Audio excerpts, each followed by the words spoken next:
절대 전략입니다. 토마토 투자클럽 문서진 전문가입니다. 안녕하세요. 네, 안녕하세요. 네, 오늘장 한마디 표현부터 해주세요. 네, 오늘장 한마디는 뜨겁지 않은 게 꼭 차가운 것만은 아니다라고 정해봤습니다. 네, 그쵸. 미지근할 수도 있고 이런 한마디 표현을 달아주신 이유는 어디 있을까요? 네, 뭐 지금 박상정 앵커님도 이야기하신 것처럼 뭐 사실 뭐 뜨겁지 않은 게 미지근할 수도 있고 뭐 이게 따뜻한 걸 수도 있지 않습니까? 그 최근에 시장이 약간 이런 것 같아요. 그 예전에 우리가 그러니까 지난주만 하더라도 이 개표 결과가 처음 미국 개표 결과가 좀 초반에 나올 때 트럼프 대통령이 당선 확률이 높을 때 트럼프 관련 종목들이 급등을 했잖아요.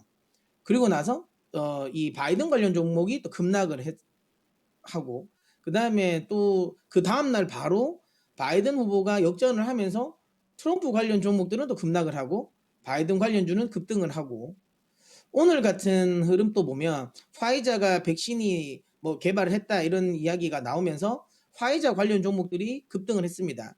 그다음에 컨택트 관련 종목들이 급등을 하고 오히려 언택트로 엮였던 종목들이 급락을 하고 이런 흐름인데 저는 이제 그런 것 같아요. 지금 시장 자체가 그러면 트럼프가 만약 예를 들어 트럼프가 됐으면 뭐 그러니까 다 안 좋 그러니까 그러니까 바이든 피해주는 그럼 다 그러면 안 좋은 거냐? 그럼 바이든이 됐다고 해서 그럼 트럼프 관련주로 엮였던 종목들이 그럼 다 안 좋을 것이냐? 그러면 이제 코로나가 끝나면 이제 컨택트가 계속 다 오르고 그럼 언택트 그럼 다 떨어질 것이냐? 그건 아니라는 거죠. 그러니까 너무 이제 이게 오르면 이게 떨어지고 이게 오르면 이게 떨어지고 극명하게 수혜주 피해주가 극명하게 갈리지는 않거든요. 근데 지금은 이제 시장의 참여자들이 너무 지나치게 거기에 이슈에 좀 민감한 게 아닌가라는 생각을 합니다. 물론 이제 오늘 뭐 이 코로나 관련 때문에 많이 피해가 있었던 뭐 여행주, 엔터주, 뭐 그다음에 항공주 이런 종목들이 유통주 이런 데들이 오르고 있는데요. 뭐 저는 단기적으로는 충분히 더 오를 수 있을 거라고 생각은 합니다. 단기적으로는요. 하지만 이 관련 종목들의 흐름을 보면 사실 코로나가 아니었어도 주가가 그러면 엄청 좋았을 수 있을까라는 거죠. 그다음에 오늘 많이 하락을 하고 있는 뭐 게임주들 같은 경우 코로나가 아니라고 해가지고 그다음에 뭐 전자결제주, 그다음에 네이버나 카카오 같은 이런 인터넷 플랫폼 업체들이 그럼 코로나가 아니면 그럼 실적이 그러면 계속 꺾일 거냐라는 거죠. 저 그건 아니라고 생각되거든요. 물론 뭐 합리적인 건 있을 수 있습니다. 진단키트 관련 종목들은 확실하게 좀 조정 줄 수 있는 요인은 있죠. 왜냐면 백신이 나오고 코로나가 잠잠해지면 지금 진단키트가 역대 사상 최고치 실적을 찍었는데 이게 다시 한번 찍힐 가능성은 크지 않고 이게 주가에 다 반영된 거기 때문에 뭐 그런 종목들이 떨어지는 건 좀 이해가 되지만 그렇지 않은 종목들을 단순히 그냥 심리적인 요인으로 피해주, 수혜주로 나눠서 매매하는 건 전 아닌 것 같고요. 특히 대표적으로 오늘 종목을 보면 뭐 NC소프트 같은 경우를 한번 볼까요? 예, NC소프트 같은 경우를 보더라도 지금 오늘 4% 가까운 하락을 하잖아요. NC소프트. 근데 이게 하락의 이유가 뭡니까? 코로나가 그러면 이제 잠잠해지면 리니지 게임을 안 할 것 같습니까? 그 2분기 실적이나 리니지의 1분기, 2분기, 아직 3분기는 아니지만 1분기, 2분기 실적을 보면 아시겠지만 코로나에 전혀 영향이 없었습니다.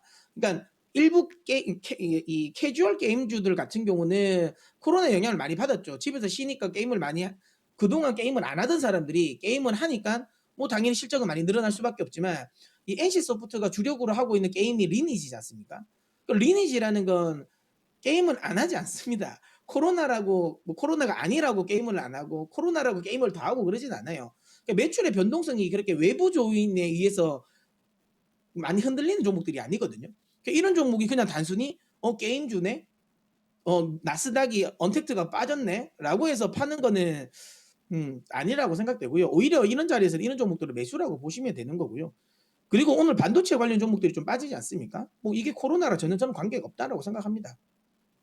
그래서 지금 시점은 저는 뭐 바이든 수혜주를 찾기 무조건 이거 바이든 수혜주만 들어가고 바이든 수혜주 아닌 것들은 다 매도.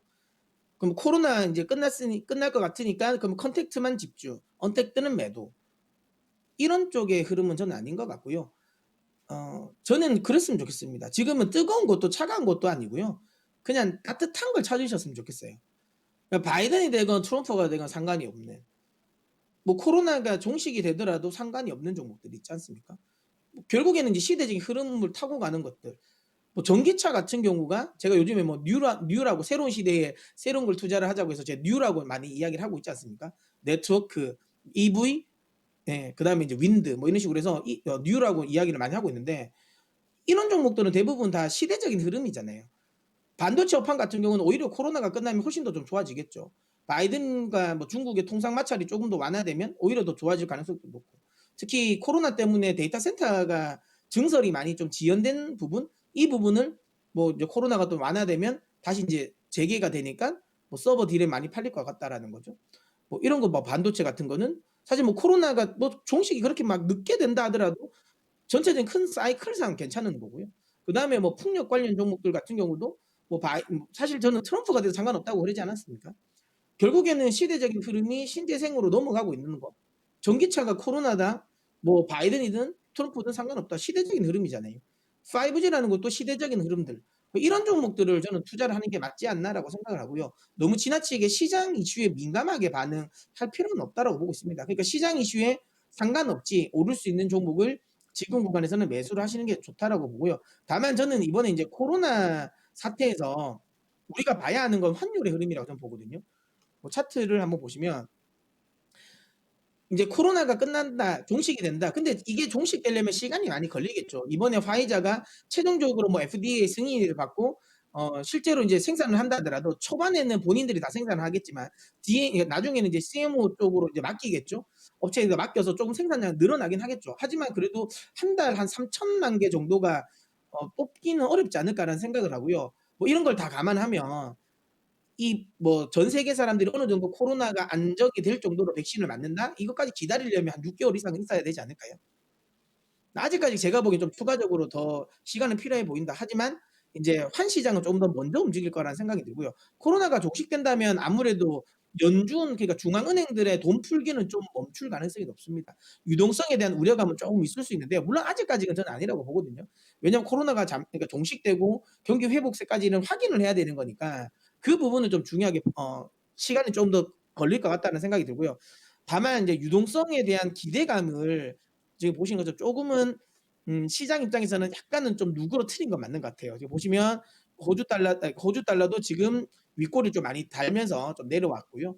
유로화 같은 경우는 작은 하락을 했습니다. 물론 바이든이 되면 중앙은행발 통화 정책은 뭐 완화가 그러니까 긴축이 돼도 큰 상관은 없다. 재정 정책으로 뿌려지는 게 있기 때문에 뭐 당연히 달러 약세는 기조적으로 연출될 것 같긴 합니다. 하지만 코로나 종식에 관련된 유동성 흡수에 대한 중앙은행발 유동성 흡수에 대한 우려감은 또 있을 수 있으니까 달러 약세에 대한 속도는 살짝은 제한될 가능성은 있어 보입니다.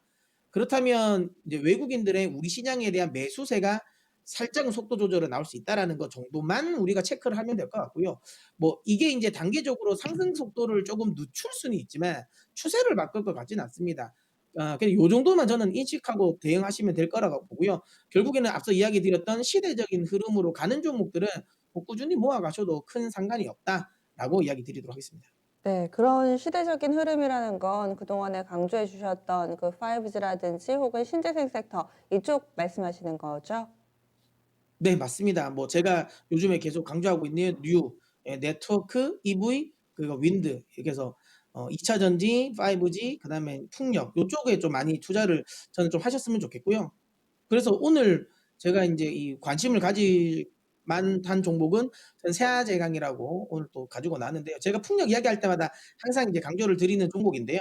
세아제강은 이번에 바이든이 되면서 풍력 관련 이슈도 있지만 코로나가 끝나면 물론 이제 바이든이 셰일 오일에 대한 개발을 막 엄청나게 강하게 밀어붙이는 스타일은 아니죠. 하지만 그렇다고 해서 그러면 이 미국의 굉장히 큰 에너지 산업 자체도 미국 산업에 굉장히 큰 차지를 하는데 전통적인 에너지 산업을 이거 죽이진 않을 거라는 거죠.